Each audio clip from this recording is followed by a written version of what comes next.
그 요절 암송 하셨나요? 혹시 요절 암송 하신 분 한번 손 들어가 주시겠습니까? 네, 우리 이종원 형제님께서 한번 바로 네.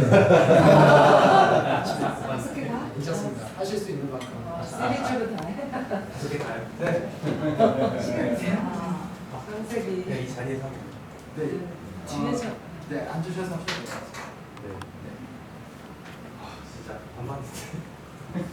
네, 이름으로 남자가 부모를 떠나서 그의 아내와 합하여 한 몸을 이룰지로다. 둘이 한 몸을 네, 둘이 한 몸을 이룰지로다. 아내들이여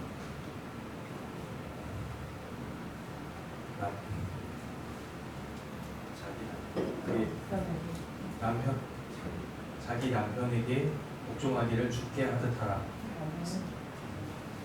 남편들아 아내 사랑하기를 그리스도께서 교회를 사랑하시고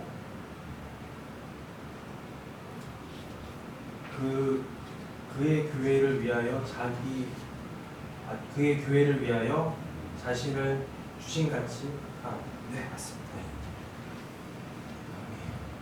자녀들아 주 안에서 너희 부모를 존경하라. 부모에게 순종하라. 이것이 옳으니라. 아비들아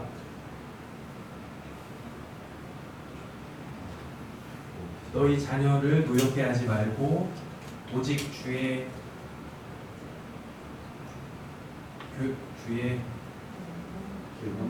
교훈과 훈계로 양가.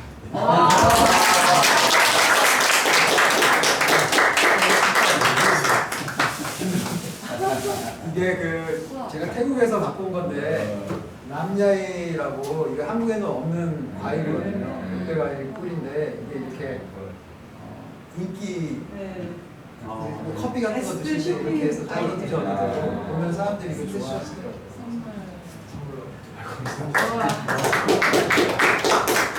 혹시 또 하실 수 있는 분? 네. 같이 하시면 안 될까요? 지금. 네. 창세기 2장 24절 이러므로 남자가 부모를 떠나 그의 아내와 합하여 둘이 한 몸을 이룰지로다. 에베소 5장 22절 아내들이여 자기 남편에게 순종하기를 죽게 하듯 하라. 에베소 5장 25절 남편들아 아내 사랑하기를 그리스도께서 교회를 사랑하시고 그 교회를 위하여 자기 몸을 주신 같이 하라. 에베소 6장 1절 자녀들아 주 안에서 너희 부모에게 순종하라. 이것이 옳으니라. 에베소 6장 4절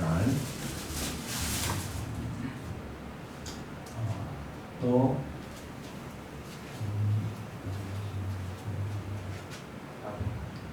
아비들아 너희 자녀를 노엽게 하지 말고 오직 주의 교훈과 훈계로 양육하라.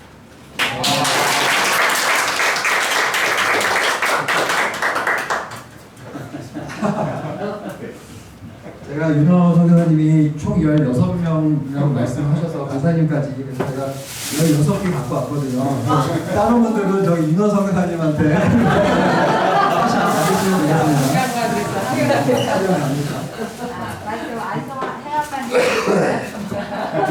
학교 끝나기 전까지 하겠습니다. 네.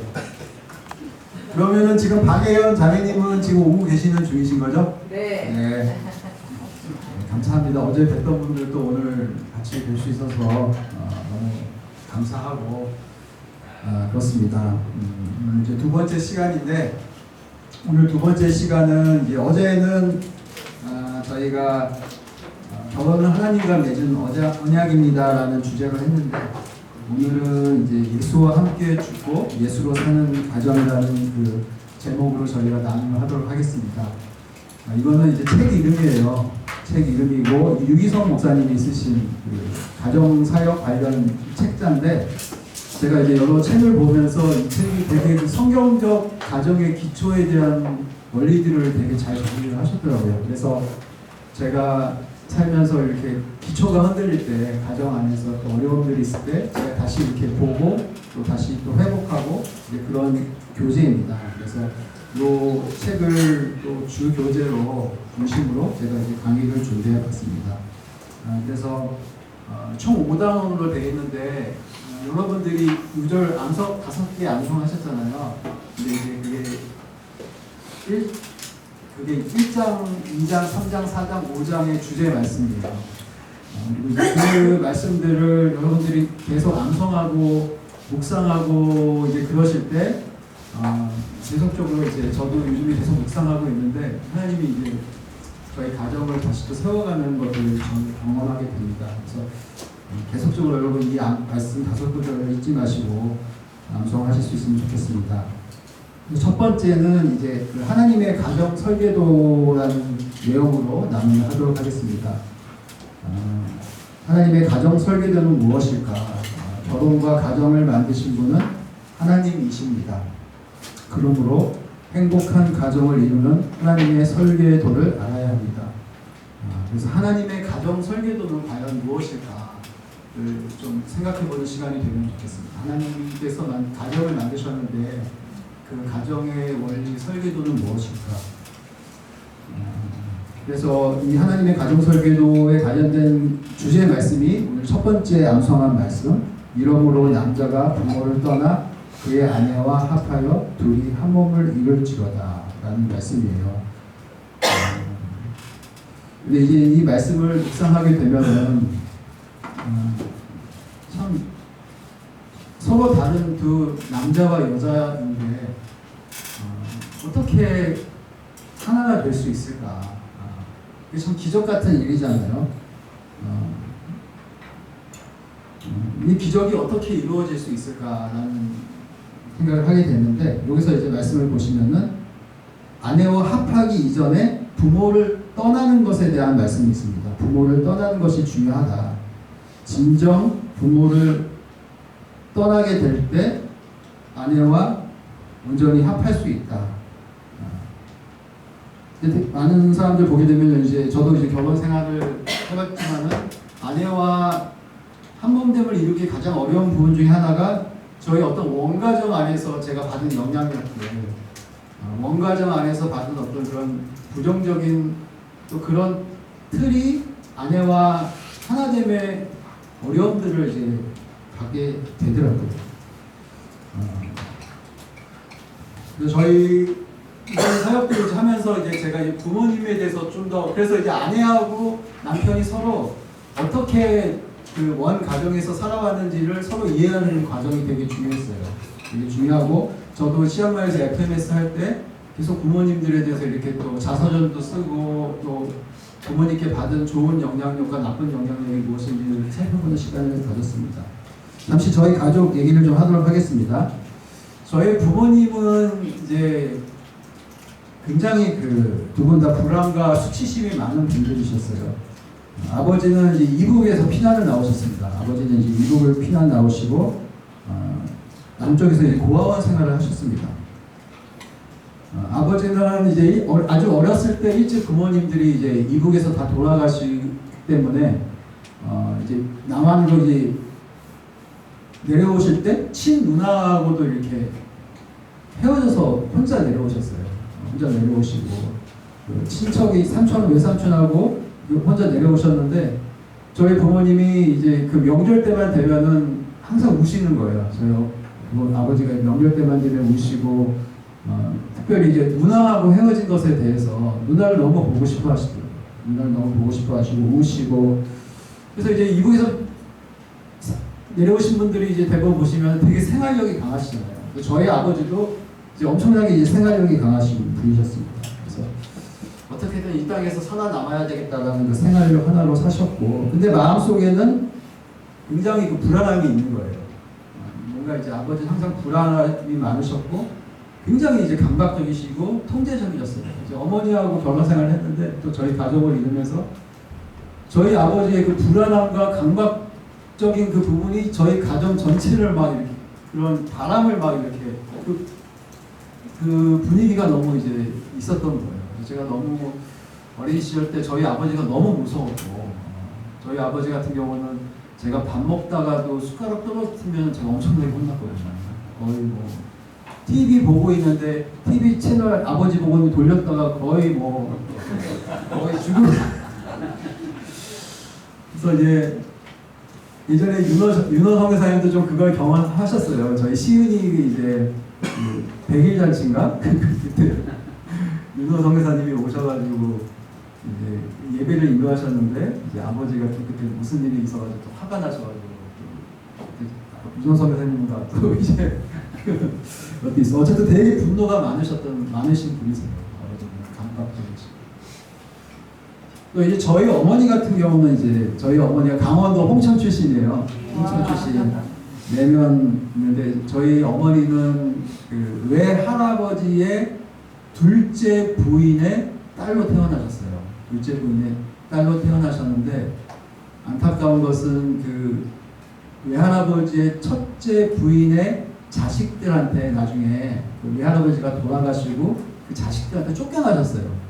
쫓겨나시고 외할머니도 쫓겨나시고 우리 어머니도 쫓겨나시고 우리 외삼촌도 쫓겨나셔가지고 그 홍천에 있는 그 차가운 시골 그 바닥에서 떡장사 하시면서 이제 그렇게 사셨다고 하더라고요.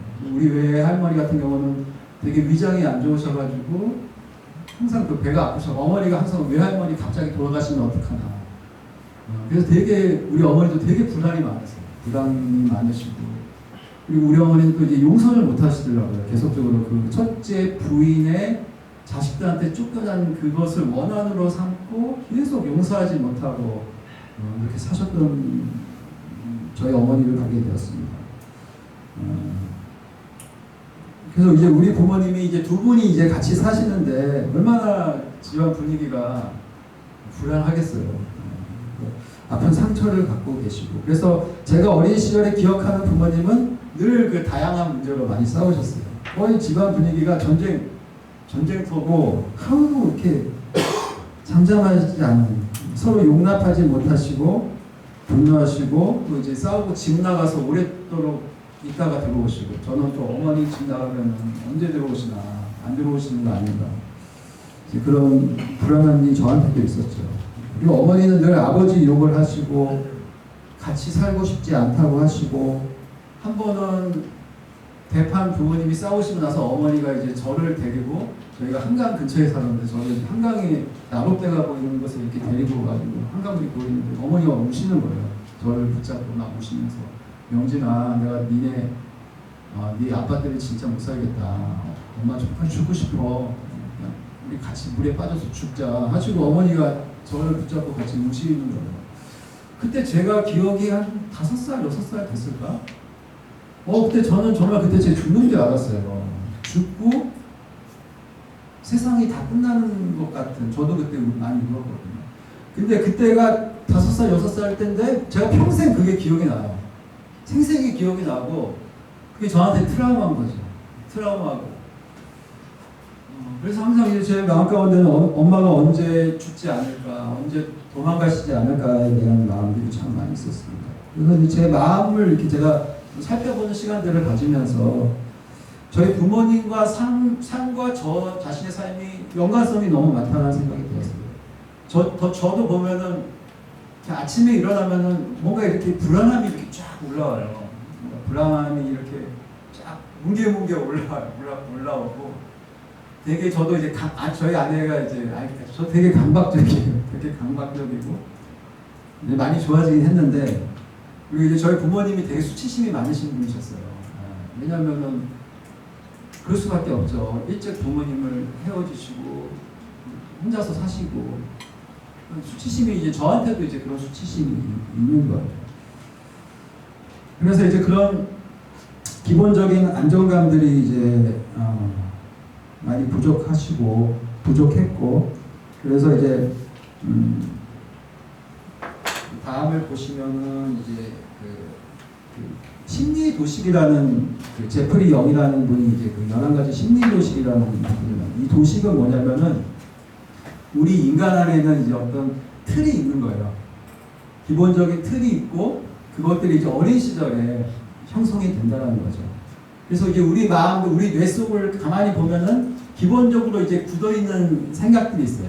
그래서 어떤 분들은 보면은 가만히 마음속을 살펴보면은 그 유기의 도식이 있어요.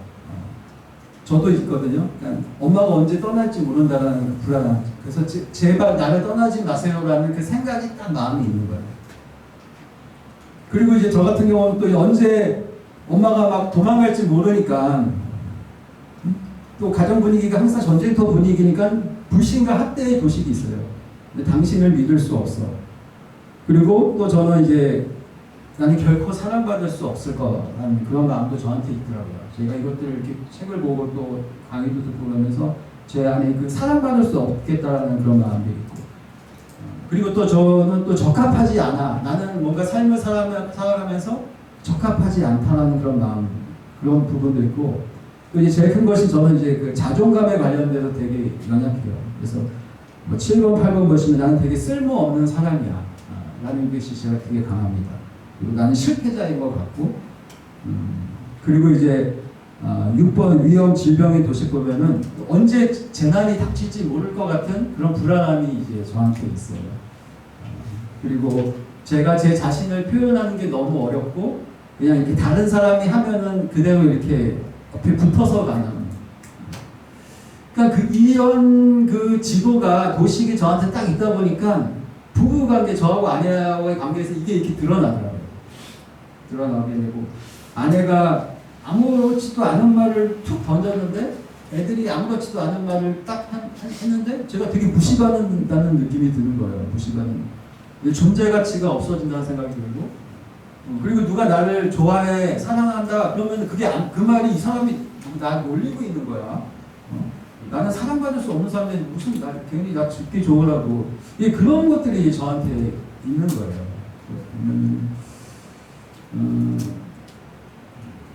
그래서 이제 우리 안에 여러분들 이제 앞으로 강의를 이제 계속 강사님들이 오시면은 아마 이런 부분들 많이 다루실 것 같아요.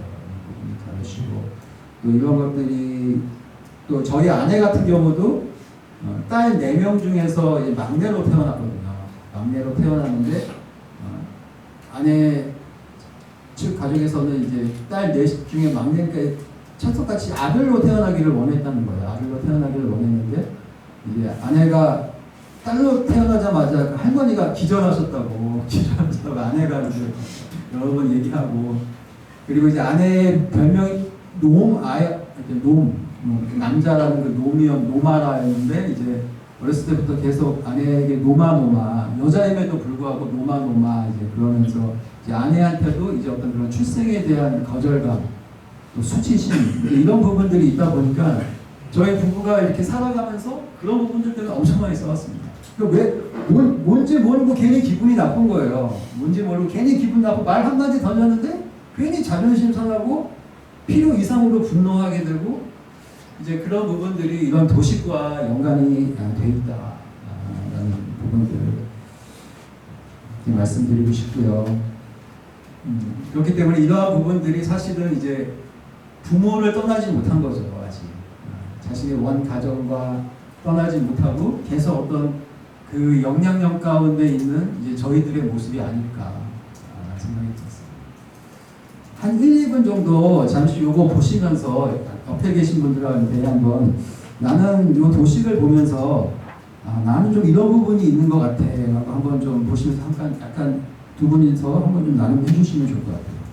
나는 혹시 이런 부분이 있지 않은가.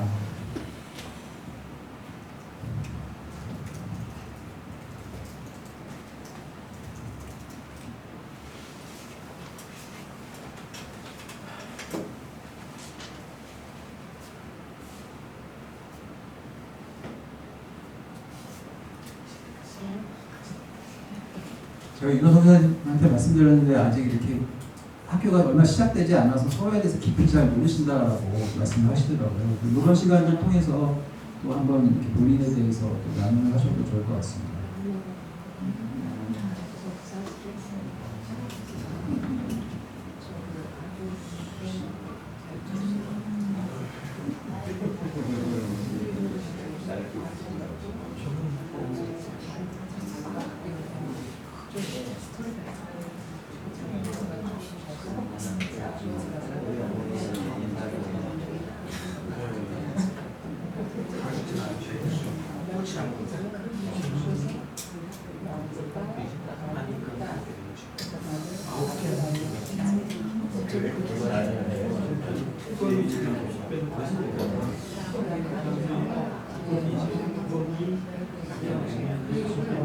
여기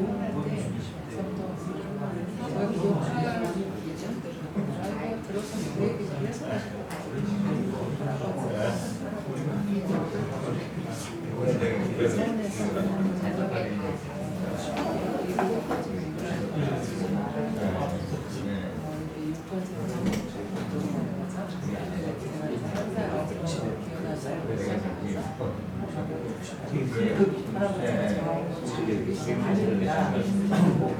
그래서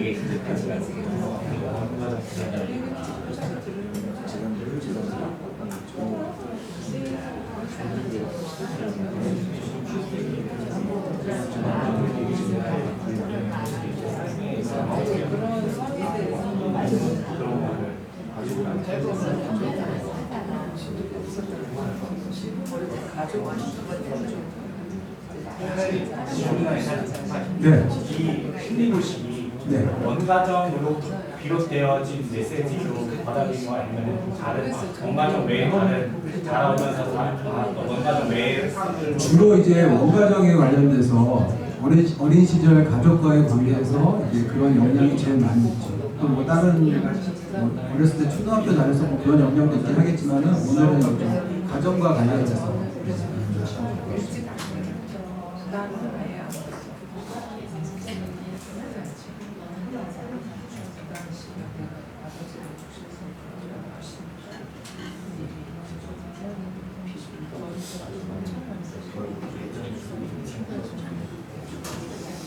네, 그래서 지금 나눔이 하고 있어서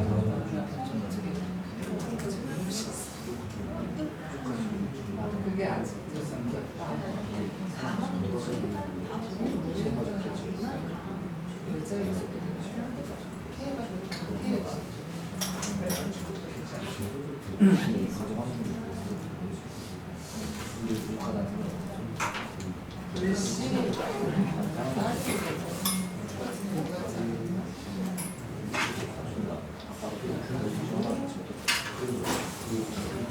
네, 그래서 계속 좀 더 나누셔야 되나? 네네. 그래서 이제 제가 요즘에도 보면은 이제 불쑥불쑥 그런 것들이 올라와요. 특별히 이제 제가 아침에 일어나면은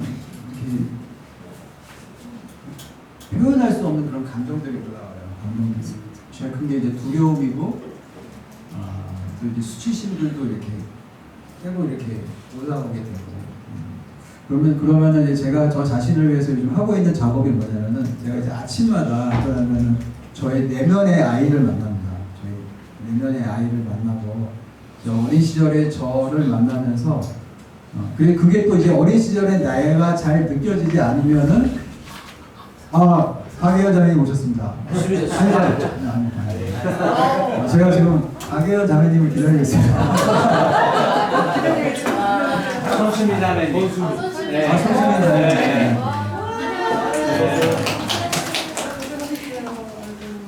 혹시 저같이 이제 이런 도식들이 좀 느껴지시는 분들은 그 자기 자신 안에 있는 그 어린 시절의 나를 한번 만나는 게 되게 중요한 것 같아요. 그래서 어떨 때는 그게 느껴지지 않을 때는 제가 어린 시절 때 찍은 사진들이 있습니다. 어린 시절 때 우리 부모님과 찍었던 사진들 5, 6살, 7, 8살 때 그때 찍은 사진들을 이렇게 제가 봐요. 예전에는 제가 제 사진을 보는 게 되게 싫었는데 요즘은 제가 이렇게 제 자신을 보면서 마음속으로 얘를 축복해줍니다. 얘를 축복해주고 그리고 이 심리도식의 반대 표현을 제가 저희 내면 아이한테 해줘요. 영진아, 내가 절대 너를 떠나지 않을 거야. 영진아, 염려하지 마. 그리고 너는 정말 사랑받기 합당한 아이야. 영진아, 너는 사랑받을 수 없는 게 아니라 영진아, 많은 사람들이 너를 사랑하고 있잖아. 나도 너를 사랑해, 영진아. 이거 제가 이렇게 마음을 두드려주면서 저를 위로해요. 그리고 나는 적합하지도 않아. 이걸 반대로. 그리고 명진아, 너가 얼마나 적합한 사람인데 너는 이 땅에 정말 필요한 사람이고 선교제가 꼭 필요한 사람이야. 그렇게 얘기해주고 나 혼자는 해낼 수 없어. 자율성이 이제 제가 많이 부족해가지고 근데 너 혼자서 할 수 있는 것도 되게 많잖아. 너 그동안 혼자서 많이 해왔잖아. 또 이렇게 저를 격려해주고 너는 절대 쓸모없는 사람이 아니고 너는 꼭 필요한 사람이고 너는 지금까지 많은 것들을 해왔어. 이렇게 오셨다. 저는 감사님 제 마음으로 감사님 기다렸습니다. 그렇게 아침에 이제 일어나서 저를 만나고 저를 사랑해주고 거울 보면서 또 이렇게 웃어주고 해주면은 저도 너무 마음이 확 바뀌어요. 그래가지고 내가 정말 사랑받는 사람이구나. 하나님이 더 얼마나 사랑하시는지. 하나님의 아들, 예수님의 아들, 자녀, 친구고. 그것들이 저한테 되게 큰 도움이 됩니다. 그리고 이제 저의 이 심리 도식은 어떻게 보면 옛사람이잖아요. 저희 육신에 속한 그 옛사람의 모습인데 이 옛사람의 모습을 잡고 십자가 앞에 나아가서 나의 옛사람은 그리스도와 함께 죽었습니다.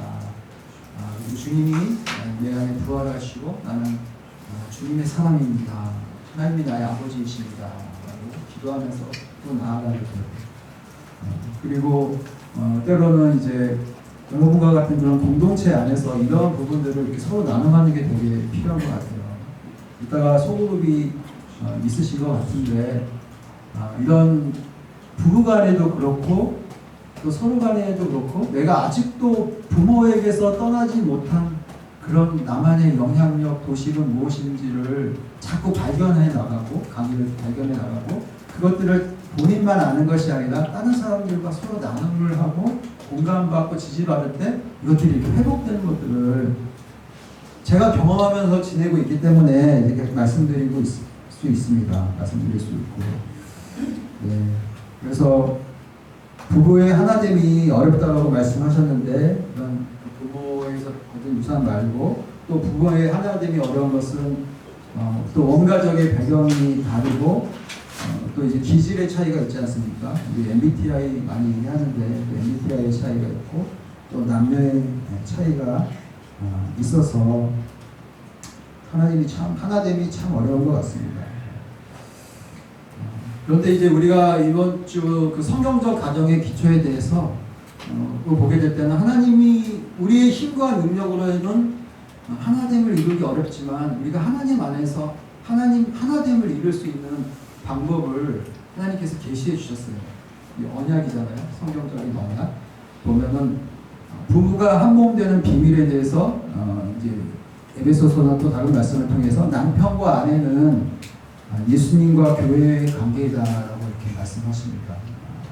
세상 그 어떤 관계가 아니라 남편과 아내는 예수님과 교회의 관계. 예수님이 우리 교회를 위해서 십자가에 못 박혀 돌아가셨잖아요. 예수님은 죽으시고 결국에 부활하시고 예수님이 교회와 하나됨을 이루셨잖아요. 우리와 예수님이 하나됨을 이루셨잖아요. 그것이 그 하나됨의 원리인 것 같아요. 그처럼 예수님과 교회처럼 남편과 아내는 그러한 하나됨을 이룰 수 있다라는 그 비밀을 우리 가운데 계시해 주셨습니다. 그래서 두 번째 요절이죠. 두 번째 요절. 아내는 이제 예수님께 하듯이 남편에게 순종하라. 이것도 아내를 향한 하나님의 약속, 하나님의 언약인 것이죠.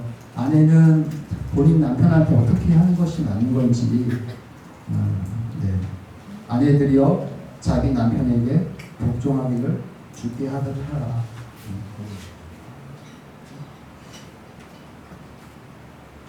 근데 많은 아내분들이 그 예수님께 하듯이 남편에게 순종하라는 말씀을 어려워하시잖아요. 그것들을 이제 자존심의 문제로 생각하고 우리 남편이 순종할 만해야지 순종하지. 순종할 만해야지 누구같이 좀 순종할 만해야지 순종하지. 당신 같은 사람은 어떻게 순종해? 이렇게 많이들 생각하잖아요. 근데 남편에게 순종하라는 하나님의 명령에는 그 분명한 전제가 있습니다. 그 분명한 전제가 무엇이냐면은 방금 우리가 1단원에서 배운 부부가 한 몸이다라는 사실인 거죠. 부부는 한 몸이기 때문에 그리고 에베소서 5장 23절 말씀을 보게 되면은 남편을 아내의 머리 한 몸인데 그 한 몸에서 남편이 그 몸의 머리라고 말씀을 하셨습니다. 남편이 머리이기 때문에 그것은 제가 얘기한 것이 아니라 성경에 계시되 남편이 한 몸됨의 머리다. 그렇기 때문에 원래 보통 우리 수족 발은 머리의 지시를 따르게 되잖아요. 그렇기 때문에 순종해야 된다. 남편에게 순종하는 일이 너무 어렵잖아요.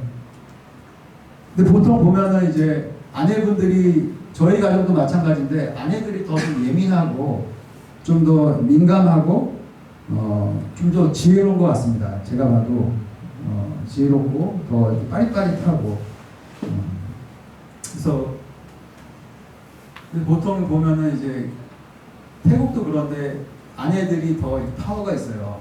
파워가 있고 남편들을 이렇게 따라다니고 그리고 이제 남편들의 결정이 늘 옳은 게 아니잖아요. 늘 옳은 게 아니고 때로 실수할 때도 많고 그럼에도 불구하고 하나님은 아내분들에게 순종하라고 그렇게 말씀을 하고 계십니다.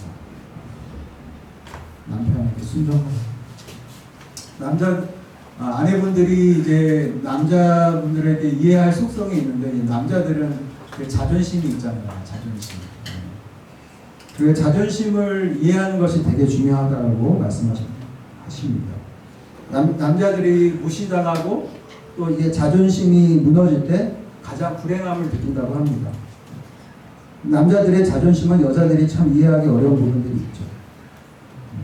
그렇기 때문에 남편들은 아내의 그 순종을 통해서 그 가정 안에서 권위를 찾게 됩니다. 남편의 권위는 아내의 가정 안에서의 순종을 의미합니다. 그래서 제가 저희 부모님 얘기를 좀 더 하겠습니다. 저희 부모님이 어렸을 때부터 하여튼 계속 싸우시면서 저희 어머니가 하여튼 맨날 밥 먹고 이러면은 맨날 아버지한테 뭐라 그러셨어요.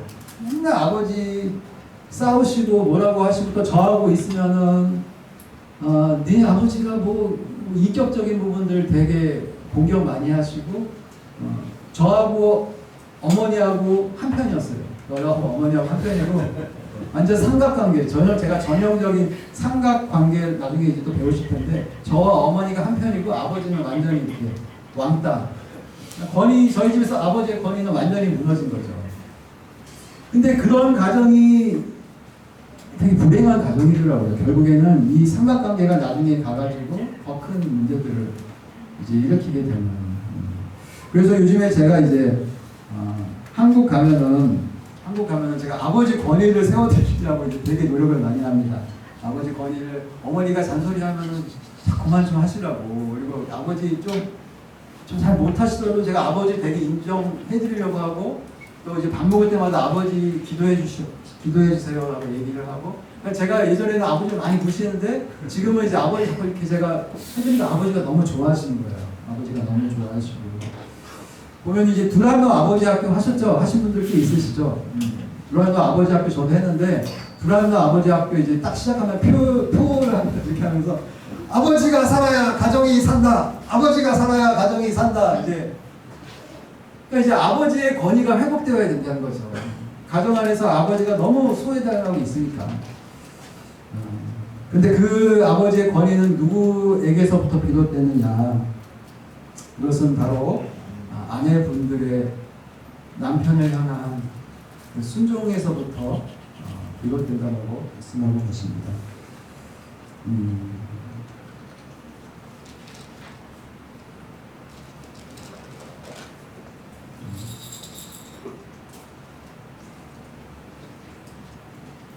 그리고 말씀 보시면 남편 순종이 되게 어려운데 순종하기를 죽게 하라고 말씀하십니다. 그러니까 이제 그 순종이 우리 인간적인 마음으로는 어렵지만은 우리가 정말 주님을 순종하는 사람이라고 한다면 우리가 아내분들이 정말 주님 앞에서 우리가 순종할 수 있는 사람이라고 한다면은 하나님께서 그 순종할 수 있는 힘을 우리 가운데 주신다는 것이죠. 그래서 남편에 대한 순종 이전에 먼저 우리가 주님을 정말 제대로 순종하고 있는지 주님의 말씀을 신뢰하며 순종하고 있는지를 살펴보는 일이 되게 중요합니다. 세 번째는 이제 남편이 예수님께서 하시듯 아내를 사랑하라는 이제 본문입니다. 이것도 이제 우리 부부가 하나 되는 비밀인 거죠. 부부가 하나 되는 비밀. 어떻게 하면은 남편이 아내를 사랑할 수 있을까? 말씀을 보면은 남편들아 아내 사랑하기를 그리스도께서 교회를 사랑하시고 그 교회를 위하여 자신을 주신 것 같이 하라. 이런 말씀. 저도 요즘 이 말씀을 계속 묵상을 하면서 내가 아내를 사랑하는데 나의 사랑이 과연 이 사랑에 비추어서 어느 정도인가 이렇게 많이 돌아보게 되는 것 같습니다. 때로는 사랑하는 것 같은데 뭐 하나 일이 있으면 또 열받게 되고 그럼 내가 정말 그리스도께서 교회를 사랑하시듯 내가 그렇게 사랑하고 있는지 돌아보게 되면 좀 회개하게 되고 좀 성경적인 그 가정의 기초, 그 기준은 명확하잖아요. 그리스도가 교회를 사랑하시듯 그 사랑하는 그 마음, 그 말씀이. 그래서 아내를 사랑한다는 것은 무엇일까 생각해 보게 되었습니다. 이성 목사님은 이제 그 첫 번째 그 말씀하셨는데 아내의 허물과 죄를 대신 책임지는 것이다. 아내의 허물과 죄를 책임지는 것. 예수님이 우리를 사랑하셔서 우리 죄를 대신 지시고 십자가에서 죽으신 것처럼 사랑하는 것. 그래서 이제 아내의 허물과 죄를 대신 감당한다는 것이 하나님이 우리에게 원하시는 그런 사랑의 원리입니다. 둘째, 아내를 사랑하는 것은 아내에게 사랑을 적극적으로 표현한다. 로마서 5장 8절 말씀을 보시게 되면은 우리가 아직 죄인 되었을 때 그리스도께서 우리를 위하여 죽으심으로 하나님께서 우리에 대한 자기의 사랑을 확증하셨습니다. 하나님은 그 사랑을 적극적으로 표현하셨는데 십자가를 통해서 그 당신의 사랑을 표현하셨잖아요. 그렇기 때문에 우리 남편과 아내의 관계도 그 날마다 그 아내를 향한 그 사랑이 표현되어야 된다는 그 말씀입니다. 목회 잡지에 실린 이야기인데요. 목회자 세미나에서 한 강사님이 목사님께 아내인 사모님에게 사랑한다는 표현을 해야 합니다라고 했습니다. 강사님은 목사님들께 전화를 걸어서 아내에게 사랑한다고 고백한 과제를 주었습니다. 다른 분들은 다 했는데 근데 유독 한 분이 그 사랑 고백을 못하고 있는 거예요. 그 목사님은 경상도에서 올라오신 분이셨어요. 고령의 목사님이신데 난 못한다, 난 안 한다 하면서 계속 이제 거부하셨습니다. 사랑 못한다.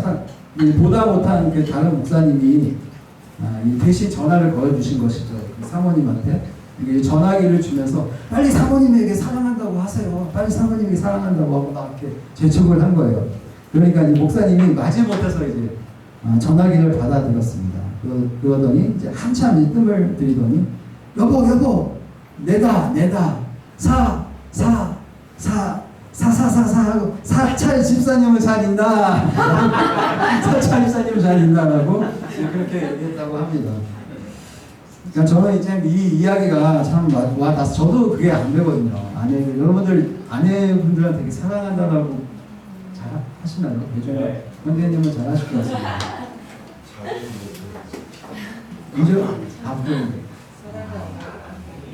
이정원 형님은 그렇죠. 그냥 참 그 한국 남자들이 사랑을 표현한다는 게 참 쉽지 않은 것 같아요. 또 네?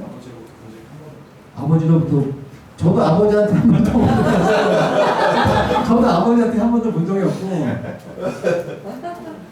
그러니까 이제 우리가 또 보고 자란 게 그런 분위기니까 전혀 부모님이 서로 사랑한다고 고백하는 분위기가 아니고 저도 그게 너무 어려운 거예요.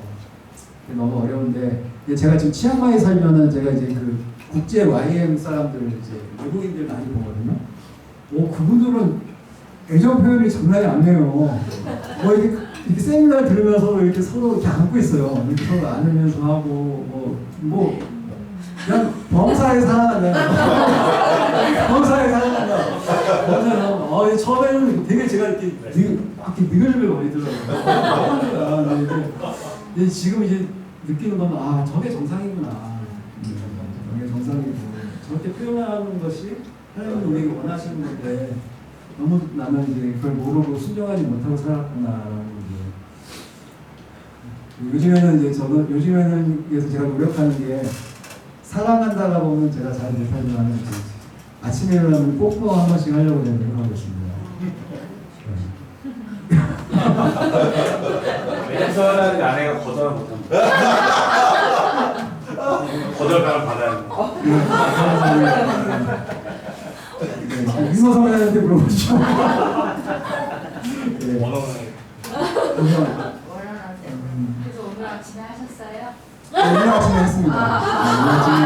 오늘 아침에 저기 강의해야 되니까 해야죠.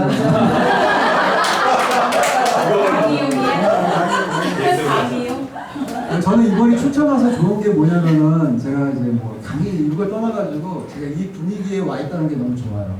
분위기에 와 있다는 게 너무 좋고 또 이제 같이 이렇게 서로 교제할 수 있다는 것이 하나님이 저를 또 이렇게 가르쳐 주시는 그런 시간인 것 같습니다. 다시 한번 학교 측에 감사드립니다. 네. 그리고 저희가 이제 그 서로 저희 아내하고 저하고 그 사랑을 고백하고 서로 친밀감을 위해서 노력하는 게 있어요. 그게 뭐냐면 제가 치앙마이 가서도 계속 했던 게 뭐냐면 제가 부부 독서 모임을 해왔습니다. 그래서 아내하고 일주일에 한 번씩 카페에서 만나서 제가 그동안 책을 정해가지고 한 단원씩 책을 읽는 거예요. 한 단원씩 책을 읽고 카페에 앉아서 이제 차 마시면서 그거 가지고 이제 책 나눔을 같이 했어요. 지금까지 책 되게 많이 봤습니다. 근데 저는 이제 그 시간이 참 좋고 그 시간을 통해서 저희가 이렇게 사랑이 더 확인되고 성장하는 것들이 이제 느껴졌어요. 그래서 하나님이 저희가 이 부분을 계속 하라는 게 그런 마음을 주셔서 앞으로도 계속 하려고 합니다. 계속 하려고 하고 또 아내하고 제가 친밀감을 느끼는 것 중에 하나가 뭐냐면은 저희가 이제 밤에 저녁에 밥을 먹고 나면은 이제 같이 동해안바퀴를 돕니다. 산책을 한 40분, 50분 걸리는데 같이 운동하면서 이렇게 쭉 한 바퀴 돌면서 서로 이제 얘기를 하고 있었던 일들을 얘기하는 거죠. 때로는 얘기하다가 싸우기도 해요. 얘기하다가 싸우기도 하는데 그래도 이제 그 시간이 부부만이 같이 있는 시간이어서 저희한테 되게 좋은 시간이고 이것도 저는 이제 계속 하고 싶어요. 계속 잘 되는 부분들은 이제 계속 해 나가는 것들이 여러분들도 아마 부부간에서 이제 이거를 하면은 친밀감이 더 느껴지고 더 사랑을 느낀다라고 하는 그 무엇이 있을 거라는 생각이 들어요. 그 부분들이 있으면은 혹시 윤성숙 자매님은 남편하고 무엇을 할 때 이제 가장 좀 친밀감과 사랑을 느끼시는지 궁금합니다. 대화할 때. 제가 말을 더 많이 하는 편이긴 한데 밥 먹고 사마저 주로 남편이 말할 때보다 제가 많이 얘기를 해서 제가 느끼는 친밀감이 아마 다를 것 같긴 해요. 근데 저는 어쨌든 제 얘기를 많이 바라는 얘기 많아서 남편한테 그래서 주로 남편한테 다 얘기해요. 2시간이 차 이동 중에도 얘기하고 밥 먹으면서도 얘기하고 차 마시면서도 얘기하고 음식하면서도 남편 방에 있으면 방에 얘기하고 근데 저는 거기서 친밀감을 느껴요. 남편분이 다 들어주시네요.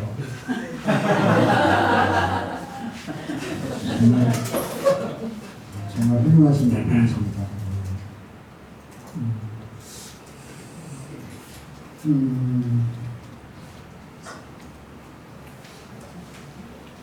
그리고 방금 말씀드린 여러분 어떨 때 친밀감과 사랑을 느끼시나요? 그래서 뭐 이런 부분들도 함께 서로 나눌 수 있으면 좋겠다는 마음이 있습니다.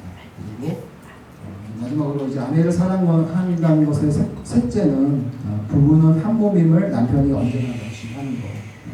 부부는 머리잖아요. 머리이기 때문에 아내가 상황이 어떤지를 항상 그 세심히 지켜보고 그 머리는 이제 그 몸을 생각하게 되잖아요. 몸이 어떤 부분이 아프지 않나 우리가 그것들을 잘 보면서 아내를 잘 챙기는 거, 그리고 뭔가 중요한 일을 결정할 때 아내의 얘기를 잘 듣는 거, 그것이 머리됨의 어떤 역할이 아닌가 그런 생각이 들고요.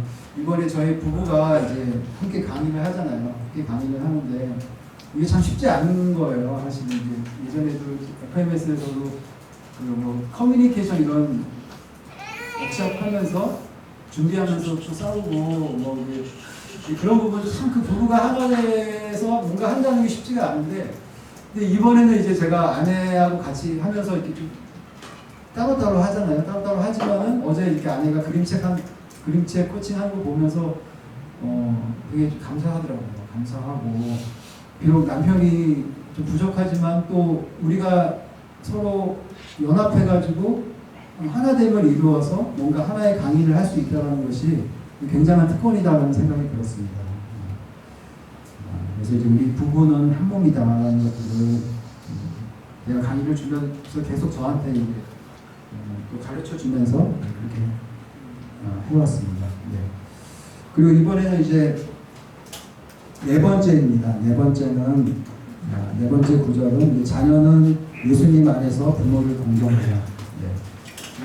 말씀은 하나님 우리에게 주시는 그 언약의 말씀은 자녀들아 주 안에서 너희 부모에게 순종하라 이것이 옳으니라.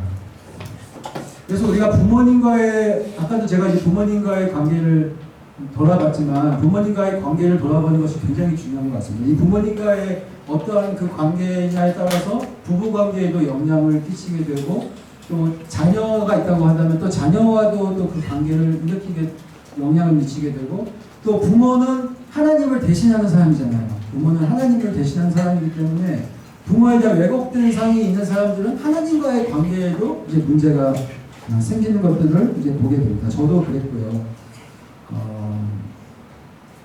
그래서 이제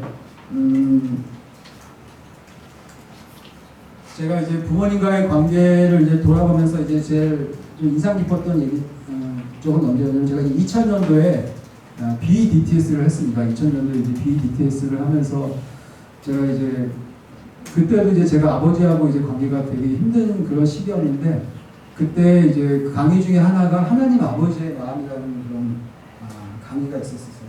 하나님 아버지의 마음이라는 강의가 있었는데 그때 이제 지금은 돌아가신 그 브루스 탐슨 박사님이라는 분이 오셔서 이제 강의를 하셨어요. 강의를 하시면서 그때 이제 그분이 하신 말씀이 뭐냐면은 너희 중에서 아버지와의 관계가 어려운 사람들이 있다. 아버지의 관계에 있는 사람들은 지금 이 시간 너희를 위해서 기도해주겠다라는 이제 그런 사역을 하게 된 거죠. 그때 이제 그러면서 이제 그때 이제 어떤 간사님 저와 원영원 간사님이 오셔서 저에게 다가오시면서 저를 이렇게 안아주시더라고요. 저를 안아주시면서 그분이 이렇게 기도해 주시면서 뭐라고 말씀을 하셨냐면은 명진아 미안해. 아버지도 나를 용서해 줄 수 있겠니? 라고 이제 그때 그 말씀을 해주셨어요.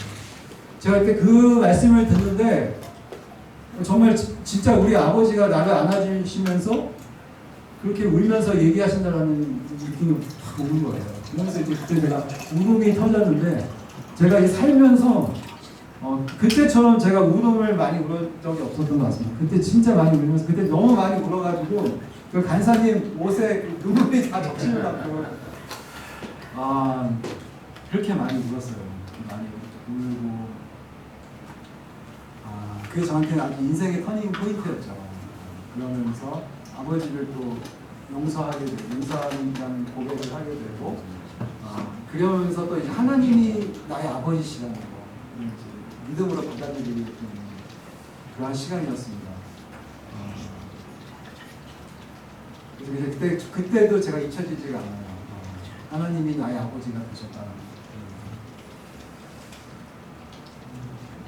그리고 그러면서 이제 계속적으로 하나님이 저를 이렇게 만지시는 것들을 경험하게 됩니다. 2023년도에 저희 부모님이 많이 아프셨습니다. 저희 부모님이 많이 아프셔가지고 저희 아버지는 전립선암이 걸리셨고 저희 어머니는 무릎이 다 안 좋아져가지고 무릎을 이제 그 인공관절을 다 바꾸셨어요. 근데 이제 어머니가 간병인 쓰고 싶지 않다고 네가 좀 와서 나를 돌봐주면 안 되겠냐고 어머니가 그러시는 거예요. 그래서 제가 사역하다가 이제 어머니 그 수술 간병이 나면 제가 이제 왔습니다. 그래서 이제 한 달 동안 제가 어머니하고 같이 그 병실이 8명인데 다 보면은 무릎 수술하시는 분들이 할머니들이더라고요. 간병인들 다 여자고 조선족. 근데 지금 7명 여자, 저 남자 혼자. 그래서 제가 한 달 동안 어머니 이렇게 돌봐드렸어요. 수술하고 또 이제 뭐 이렇게 장례실도 가고 뭐 밖에도 가고 휠체어 끌면서 그렇게 가고 아버지는 그러면서 또 그때 아버지는 이제 전립선암 방사선 치료 받으시고 가끔씩 아버지도 보고 그렇게 이제 한 달을 잘 보내다가 어머니가 퇴원을 하신 거예요. 퇴원을 하시고 집에 와가지고 이제 어머니 좋다고 이제 네 좋다고 막 하셨는데 4일 만에 걷다가 넘어지셨어요. 넘어지셨는데 그때 이제 이게 부러지신 거예요. 이게 대퇴골이라고 하더라고요. 대퇴골. 이게 딱 부러지고 나서 이게 막 덜렁덜렁 하는 거예요. 그래서 어머니가 막 침대에 누워있고 그때 제가 밖에 나가 있었던 시간이었는데 그래서 제가 이제 다시 돌아와가지고 어머니 모시고 막 응급실을 막 갔어요. 응급실을 가가지고 그때 한강 성모병원이니까 거기에 가가지고 이제 딱 해가지고 급하게 해서 이제 검사 같은 거 받고 그리고 이제 막 수술 이제 다시 해야 된다 그래서 수술하려고 하는데 검사를 했는데 어머니가 또 코로나가 발견이 된 거예요. 코로나가 발견되니까 병원에서 수술을 못 해준다. 그때 안 된다고 그래요. 해줄 수 없다. 그래서 뭐 격리를 5일인가 6일 하고 오라는 거예요. 근데 어머니가 다리가 지금 이렇게 해가지고 어머니 꼼짝도 못 하는데 어디 가서 격리를 해요. 그래서 막 여기저기 수소문 해가지고 이제 병원을 알아보고 이제 그랬는데 어떤 한 병원이 격리시켜 주겠다라고 또 이제 해서 또 앰뷸런스 타고 또 이제 그 병원에 간 거죠. 그 병원은 이제 되게 좀 잘 안 되는 병원이에요. 잘 안 되는 병원이어서 한 층을 완전히 비워놨더라고요. 그래서 어머니하고 저하고 격리된 거예요. 어머니는 코로나 걸리고 저는 안 걸리고. 어머니 그때는 진짜 이것도 못 하시는 거예요. 이것도 안 되니까 제가 어머니 기저귀 받아드리고 거기 한 5일, 6일 동안은 어머니는 이제 계속 말씀 들으시면서 그때 저는 그때 너무 힘들었던 것 같아요. 너무 힘들고 이제 그렇게 해서 또 그 병원에서도 수술을 받았죠. 그 병원에서 수술을 받고 또 한 달 동안은 그 병원에 있었어요. 그 병원에 있으면서 또 제가 어머니 계속 돌봐드리고 그리고 어머니 머리 너무 가렵다고 그러시면 제가 어머니 머리 감아드리고 또 샤워실 가가지고 이렇게 물을 끼얹어드리고 어머니 뭐 드시고 싶다 그러면 우리 어머니 또 떡 사다 드리고 그러면서 어머니하고 2달 어쨌든 그때 한 달 또 한 달 2달을 이제 제가 어머니하고 같이 보냈는데 저는 이제 그때 이제 우리 어머니가 다시 잘 사실 수 있을까라는 생각이 들었어요. 다시 잘 사실 수 있을까? 근데 이제 요즘 많이 좋아지셨어요. 많이 좋아지셔가지고 요즘에는 이렇게 또 붙었어요. 이렇게 붙고 무릎도 좋아지셔가지고 요즘 이렇게 집에서 이렇게 걸어 다니시고 밥도 해주세요. 밥도 해주시고 그러면서 이제 어머니하고 이제 같이 얘기를 하는데 명진아 이제 나는 그때 그 아팠을 때 그 2달이 너무 힘들었어. 근데 너무 힘들었는데 근데 난 너하고 같이 있어서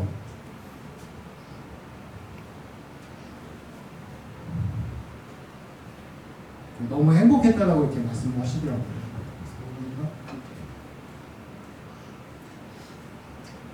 가장 힘든 시간이었는데 그래도 아들하고 같이 있었던 것을 어머니가 되게 좋아하시고 행복해하시는 것들을 보면서 그래도 내가 그때 같이 있기를 잘했다는 생각이 들었어요. 같이 있기 잘했고 그리고 이제 아버지도 이제 요즘 많이 좋아지셔가지고 그때 그 위기를 겪고 나서 저희 아버지하고 어머니와 저 관계가 너무 좋아졌어요.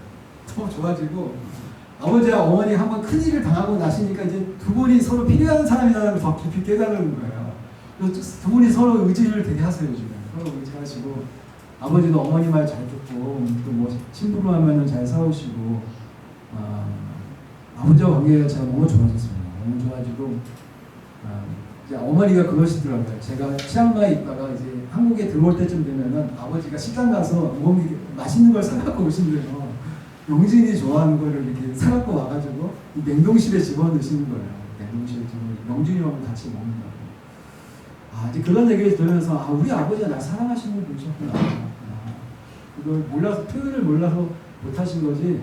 아버지가 얼마나 나를 사랑하시고 그리고 제가 이제 아버지 권위를 세워드리려고 계속 기도를 시키거든요. 그러면 이제 아버지가 이제 기도하실 때마다 사랑하는 명진이 이렇게 항상 말씀하세요. 사랑하는 명진이.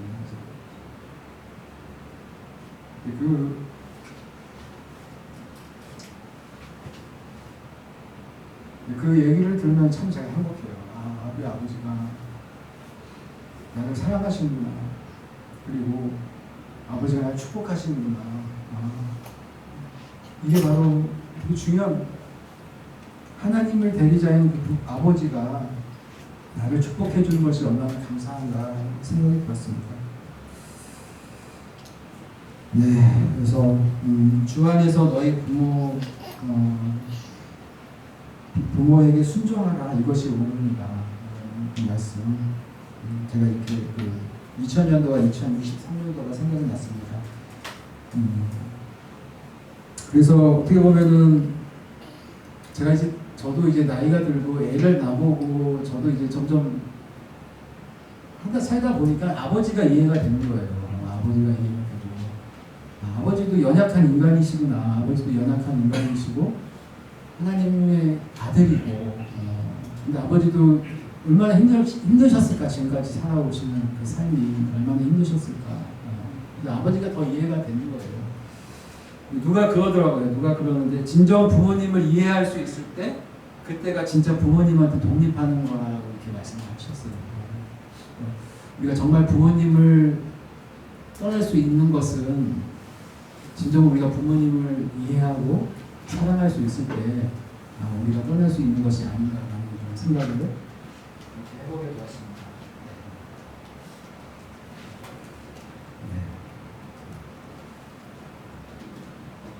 이제 마지막으로 이제 다섯 번째인데 다섯 번째는 이제 부모는 예수님의 교훈과 훈계로 양육하라입니다. 부모는 예수님의 교훈과 훈계로 양육하라. 그래서 이제 말씀은 또 아비들아 너희 자녀를 노엽게 하지 말고 오직 주의 교훈과 훈계로 양육하라라는 그 말씀 구절 암송이죠.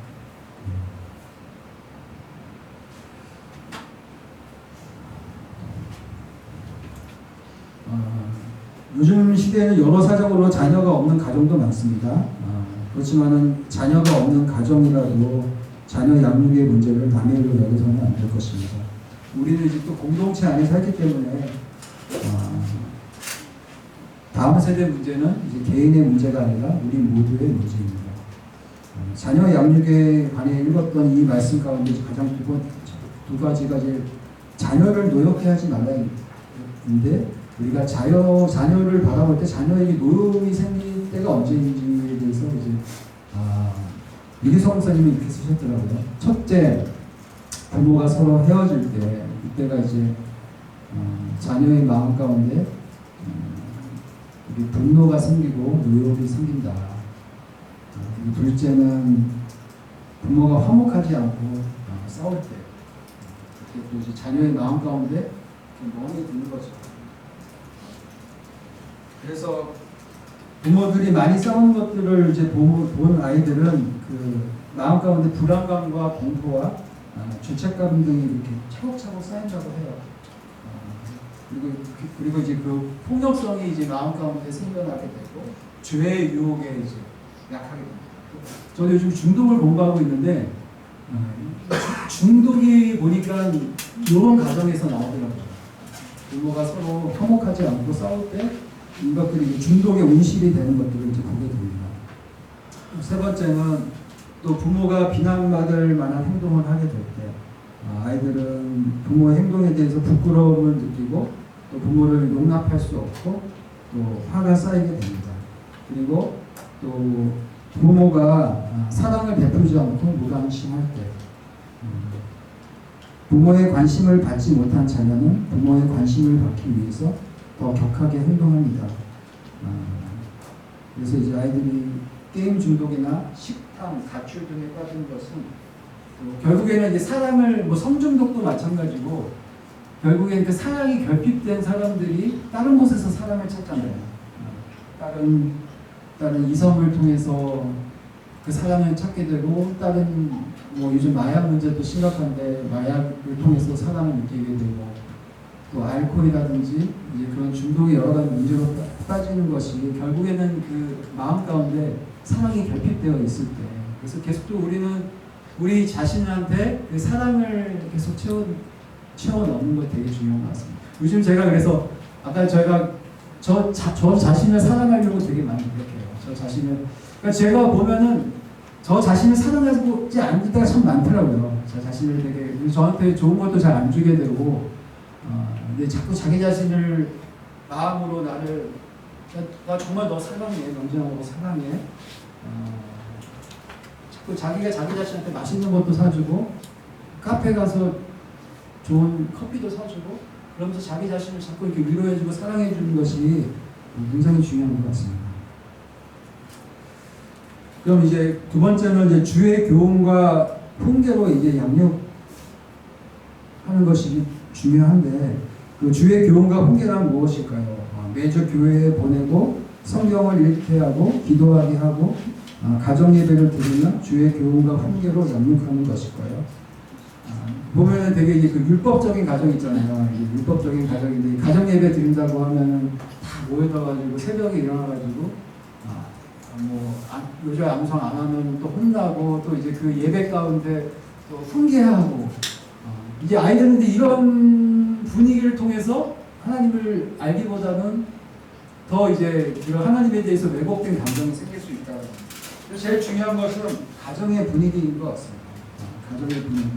가정의 분위기가 정말 하나님의 사랑이 그 안에 있고, 또 하나님의 기쁨이 그 가정 가운데 있고, 예배 가운데 정말 하나님을 온전히 찬양하는 그 가정, 그 예배가 굉장히 중요한 것 같습니다. 저희 가정이 수년 동안 이제 그 해오는 가정 예배가 있어요. 저희는 되게 그 가정 예배를 되게 중요시 하는데, 저희 아들하고 딸하고 아들이 있는데, 맨날 이제 그 잠자기 전에 아이들 학교 갔다 오면 피곤하긴 하지만 잠자기 전에는 가정 예배를 드리려고 하고 있습니다. 그래서 매일 성경 말씀으로 이제 4명이 번갈아 가면서 예배를 인도해요. 그래서 그날 예배 인도자는 이제 찬양도 고르고, 또 그날 우리 매일 성경으로 말씀을 묵상하는데 그 말씀을 인도를 하는 거예요. 본인이 약간 중요한 부분들도 서로 나눔을 하고, 그리고 이제 어떨 때는 이제 감사 나눔도 합니다. 하루 있었던 일도 감사 나눔을 하고, 또 서로를 위해서 또 칭찬하는 시간도 갖습니다. 서로를 위해서 칭찬하는 시간도 갖고, 어떨 때는 또 서로 안아주고. 근데 이 시간들이 그래도 되게 잘 정착되었고, 아이들은 그것들을 되게 당연시 하고 있습니다. 당연시 하고, 그 자기 전에는 같이 예배 드린다는 것들에 대해서 아이들이 기뻐한다라고, 어쨌든 그것들을 받아들이는 것 같아요. 받아들이고, 또 때로는 또 어려운 일들이 있을 때 서로를 위해서 그 어려운 부분들도 같이 기도할 수 있는 관계가 됐습니다. 관계가 되어서 되게 이제 감사한 마음이 있습니다.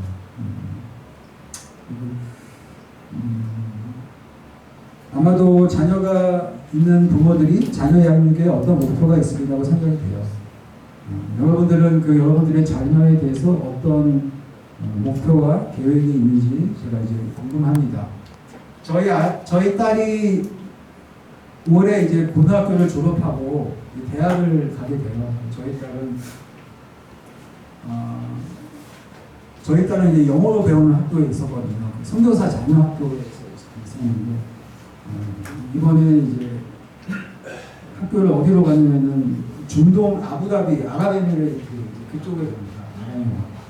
아랍에미레이트 뉴욕 대학인데, 거기가 이제 예전에 완전히 학비가 다 공짜였었거든요. 뭐 기숙사까지 다 이렇게 해서 저희 딸이 이제 머리를 쓴 거죠. 자기는 영어로 하는 학교를 가고 싶은데 엄마 아빠는 선교사니까 미국에는 이제 어려울 것 같고 최대한 그 장학금 이권을 많이 받는 곳에 가야 되겠다는 마음이 들어서 아이가 2년 전부터 준비를 했어요. 그래서 감사하게 이제 붙었고, 근데 또 이제 가려고 하는데 또 전쟁이 났잖아요. 그쪽에서 전쟁이 나가지고 몇 달 동안 이거 어떻게 되나 이제 좀 마음 졸이고 이제 그런 시간을 가졌는데, 이제 저희 딸이 이제 졸업을 앞두고 그 저한테 그 학교에서 이제 그런 축사같이 아이들 격려하는 말 한마디 해줄 수 있냐라고 해서 이제 준비를 했어요. 준비를 하고 그래서 이제 제가 이제 나가서 이제 아이들한테 이제 축사를 하는 무슨 얘기를 했냐면은 제가 이제 그때 요셉이 많이 생각이 났습니다. 요셉이 이제 그 야곱의 집안에서 집을 나갈 때가 17살이더라고요. 그때 어쨌든 안 좋은 일로 형제들의 모함을 받고 뭐 죽음에 이르게 해서 집을 나가긴 했지만은 요셉이 17살에 나아가서 이제 그 세상을 경험을 하게 된 거죠. 뭐 감옥에도 가고 또 종살이도 하고 모함도 받고 이제 그랬지만 요셉이 그 와중에서도 놓치지 않았던 것은 하나님과 동행하는 거. 하나님과 동행하는 그것들이 요셉을 요셉되게 하고 결국에는 요셉을 애굽의 총리로 세웠던 그 말씀이 너무 이제 은혜가 되어서 제가 이제 졸업자 애들이 보니까 다 17살, 18살인 거예요. 요셉의 나이하고 비슷해서. 내가 너희들이 이제 그런 삶을 살기를 원한다.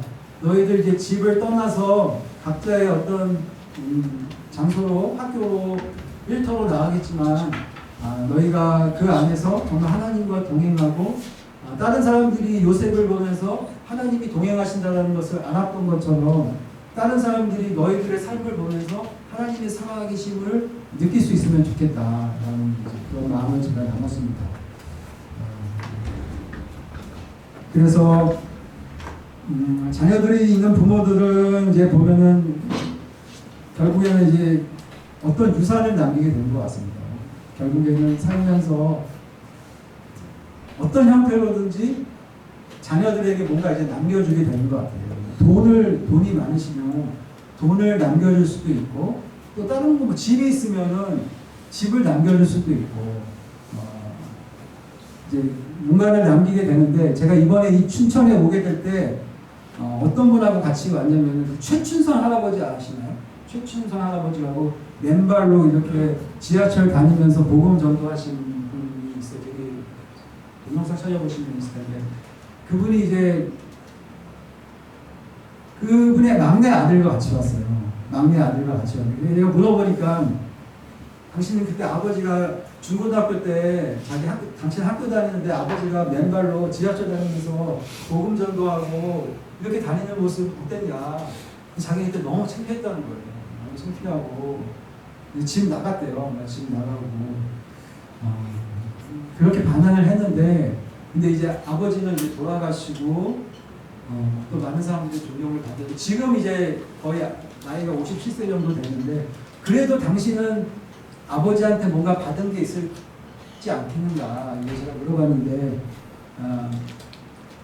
이제 그 얘기를 하더라고요. 자기는 힘들고 아버지가 주무시기 전에 아버지 항상 기도를 하셨대요. 주무시기 전에 항상 아버지가 기도하시고, 아버지가 기도하시면서 주무시는 모습을 너무 많이 봤다는 거예요. 그때가 많이 생각이 나고, 내가 그래도 지금 이렇게 성공하고 이렇게 내가 하나님 떠나지 않고 믿음을 지킬 수 있었던 것이 아버지의 기도였던 것 같다. 그래서 이제 그 아버지를 내가 존경한다고. 예전에는 아버지의 최춘선 아버지의 아들인 것이 부끄러웠대요. 근데 이제는 내가 아버지의 아들인 것이 부끄럽다고. 아버지의 아들이면 내가 부끄럽다라고 이제 그렇게 말씀을 하셨다고 해요. 윤호 선배님하고 같이 그렇게 얘기했다고 하더라고요. 그만큼 그 최춘선 할아버지께서 아버지께서 물려주신 그 유산에 대해서 생각해보면 저도 아버지 유산에 대해서 생각해보게 되고, 나는 우리 자녀들한테 어떤 유산을 남길까에 대한 생각을 해보게 되었습니다. 예, 그리고 이제 이 교회는 그 제가 섬기고 있는 그 파폰교회라는 곳이에요. 이곳은 차로 한 1시간 비포 정도를, 한 4-50분 비포 정도로 올라가야 돼요. 근데 여기는 마약 중독 지역이에요.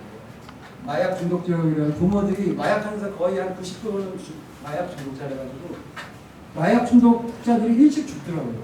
일찍 죽으면은 얘네들이 방치가 되는 거예요.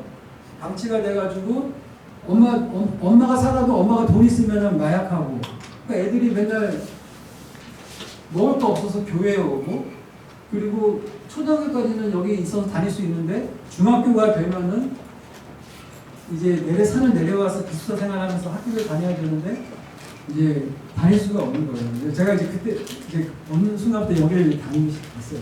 얘들을 보면서 깐난아기 때부터 이제 보게 된 거죠. 그러면서 지금은 이제 이렇게 많이 컸어요. 그래서 이렇게 그때 요랬던 애들이 이렇게 큰 거예요. 이렇게 크게 되고 이제 이때는 그 애들이 수영장 하고 싶다 그래서 산에 내려와가지고 2시간 반 걸려가지고 치앙마이에 있는 수영장 가가지고 4시간 5시간 놀고 또 산에 돌아가야 되니까 너무 아쉬워하면서 또 이제 돌아가는 이제 그 사진입니다.